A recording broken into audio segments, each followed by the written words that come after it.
Fala galera, como vocês estão? E a quarentena, tudo bem? Hoje nós vamos falar de coerência e coesão textuais. Gente, essa aula vai abordar uma revisão do conteúdo de coerência e coesão textuais, que a gente ainda vai ver com mais detalhes nas nossas aulas, mas foi o que a gente deu uma passada, uma pincelada já nos nossos primeiros encontros, que a gente vai abordar com mais profundidade assim, nos nossos próximos encontros, beleza? A gente vai falar aqui desse tema que é super importante para o Enem. A gente precisa muito para fazer uma construção de uma redação boa, uma redação que traga uns resultados que a gente espera. Para quem não lembra de mim, eu sou a Larissa Leite, ou aquela que é casada. Vou dar aula de gramática. Lembrei que vocês, meus 23 aninhos, meu signo de leão e a vida fitness, é claro, a gente não pode esquecer. Botei essa foto linda e plena, mas na realidade, essa é que a gente está enfrentando, né? Quarentena é isso aí. Vamos falar de coerência textual. Gente, o que é coerência textual? Qual a sua importância e como que o Enem vai cobrar esse conteúdo de você? Primeira coisa, antes da gente definir o termo, dá uma olhadinha nessa situação abaixo. Estou contando as horas para a chegada do inverno para usar os biquínis novos que ganhei. Adoro comer doces. O meu favorito é pastel português. Eu nunca como nada que contém açúcar, por isso minha bebida favorita é refrigerante. Alguma dessas frases fez sentido para vocês? Até a Nazaré tá confusa. Não, gente, não fez sentido nenhum. Por exemplo, na terceira frase, eu nunca como nada que contém açúcar, por isso minha bebida favorita é refrigerante. Se a gente está falando que não come o que contém açúcar, claro que a nossa bebida não vai ser refrigerante, uma vez que refrigerante tem muito açúcar. O nome disso é incoerência. Esse fenômeno que a gente acabou de presenciar é chamado de incoerência. Um texto é construído, então, gente, a partir de informações que são agrupadas em orações, períodos e parágrafos. Então, a gente tem que ter bastante atenção para construir essas ideias, para a gente não cair no princípio da não contradição. Daqui a pouco eu vou falar desses princípios que regem a coerência textual. Mas antes, vamos falar de definição. A coerência textual, então, é um processo em que as partes do texto vão se correlacionar de uma forma harmônica a partir da obtenção de sentido e lógica entre essas ideias. Isso vai resultar, então, no fenômeno da não contradição que a gente acabou de compreender, ok? Quando ocorre a incoerência textual, o erro da construção vai estar no sentido, no significado do que foi expressado. Isso não tem nada a ver com a estrutura textual. Então, a diferença que a gente vai começar a entender entre coerência e coesão é que a coesão ela é mais estrutural, é por elementos articuladores ou demais elementos que vão atuar nessa construção de coesão. Já a coerência é no estabelecimento de sentido entre as partes do texto que serão interpretadas pelo leitor. Então, a gente chega na frase mais importante da nossa aula de coerência textual, que a coerência não está no texto, mas sim no sentido construído pelo leitor. Então, um exemplo. Fui ao médico e ele me recomendou repouso e alguns medicamentos, porque eu não estou doente. A correção seria, então, que eu fui ao médico, ele me recomendou repouso e alguns medicamentos, porque eu estou bem doente, que faz mais sentido.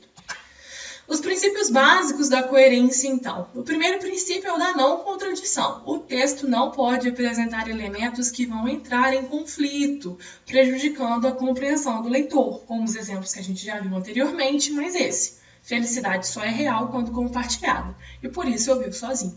A gente tem aí uma perda de sentido entre a primeira parte que a gente expressou ali, que a felicidade só é real quando compartilhada, e a segunda que vive sozinho. Quando o autor fala que a felicidade só é real quando compartilhada, você espera que ele viva rodeado de pessoas para que o sentido se estabeleça. O princípio da não tautologia. Gente, o que é isso? Quando a gente vai empregar várias palavras diferentes, mas que têm o mesmo significado para expressar a mesma ideia. É o famoso encher linguiça, sabe? Que você fala e não falou absolutamente nada. Isso, gente, mostra pobreza vocabular, mostra um vício linguístico. O resultado, então, vai ser um texto repetitivo, cansativo, que não vai agregar nada a quem está lendo. Olha esse exemplo. A importância da Mata Atlântica é inquestionável. Precisamos dela para vivermos melhor, respirarmos melhor, para nos alimentarmos melhor. Afinal, ela é um dos pulmões da Terra e, portanto, é fundamental para a nossa sobrevivência. Sem a Mata Atlântica, não teríamos vida de qualidade, nem ar, que é fundamental para a manutenção da nossa vida no planeta Terra. Veja aí como é um texto carregado, prolixo, que fala sempre a mesma coisa, não está acrescentando nenhuma informação nova para a gente. E o terceiro princípio, se vocês não se lembram, eu vou só dar a definição, é quando um texto é construído de uma forma fragmentada e não tem nenhuma relação de sentido entre as suas partes. Em determinado ano, não me lembro qual, um aluno escreveu no Enem uma receita de miojo, sim, uma receita de miojo no meio da sua construção textual. Isso ficou bem famoso, foi uma pérola do Enem. Deu uma lidinha no que ele falou, ele realmente coloca uma receita de miojo. Isso mostra que está um texto fragmentado, o parágrafo anterior não liga com o parágrafo da receita do miojo e nem com o parágrafo seguinte. Então, esses recortes que ele fez, ele caiu na falha praticando a incoerência textual. Trouxe esse texto para vocês do Ricardo Ramos, Circuito Fechado. Deem uma lida nesse texto, sugiro que vocês deem uma pausa e deem uma lida nesse texto para compreenderem bem o fenômeno da coerência textual. É um texto que não apresenta elementos articuladores, portanto, é um texto que não apresenta coesão, porém é um texto coerente, porque ele tem sentido. Os elementos relacionam de forma a estabelecer sentido. E é isso que eu quero que vocês entendam. Coerência textual tem sentido entre as partes. Mesmo que falte elemento de estrutura textual, mas ele tem sentido. É um texto que parece só palavras jogadas, mas quando você lê, você vai perceber na sequência das ideias que tem uma relação de sentido bem estabelecida. Então, chegamos à frase mais importante, mais uma vez, para você frisar. A coerência não está no texto, mas sim nos sentidos construídos pelo leitor. Trouxe aqui duas questõezinhas para vocês aquecerem e dar uma fixada no conteúdo. Dá uma pausa nessa questão, nesse vídeo agora e tenta resolver essa questão, ok? Vou contar até 3. 1, 2, 3. Resposta certa, letra C. Qualquer dúvida, me chama no WhatsApp. Segunda questão, vou contar até 3. Essa é grande, dê uma pausa e tenta resolver sozinho. 1, 2, 3. Letra C de novo. Ok, gente? Então, eu sei que nesse exato momento você já tá assim, né?